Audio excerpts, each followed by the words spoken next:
They murdered their parents in cold blood, or so we were told.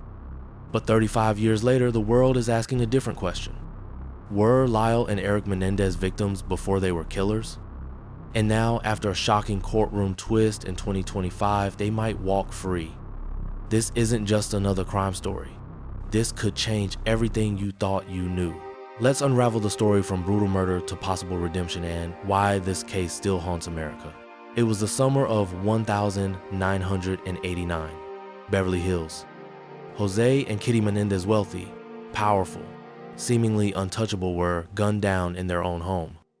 The scene was so gruesome, investigators first thought it was a mob hit.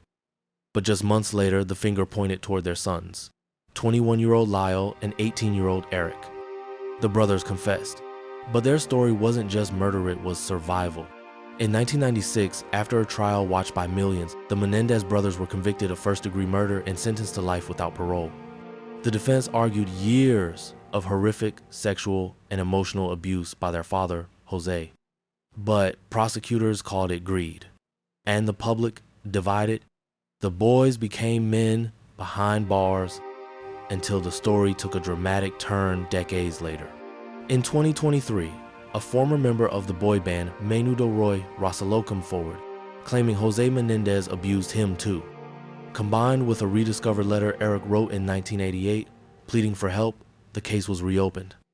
The world started to wonder, were the brothers telling the truth all along? Netflix's Monsters. The Lyle and Erik Menéndez story reignited interest and unearthed more than just sympathy. Then in May 2025, a bombshell. A Los Angeles judge resentenced the Menendez brothers to 50 years to life with the possibility of parole. After 35 years in prison, they now have a shot at freedom. Their parole hearing is set for the 13th of June, and just like that, the justice system flipped the narrative. Some call it justice delayed, others say it's manipulation. But one thing's certain, this case is no longer black and white. The Menendez brothers may soon walk out of prison, but can they ever escape their past? If you were the parole board, what would you decide? Do you believe the Menendez brothers deserve a second chance? Subscribe for more true crime deep dives, new videos every week.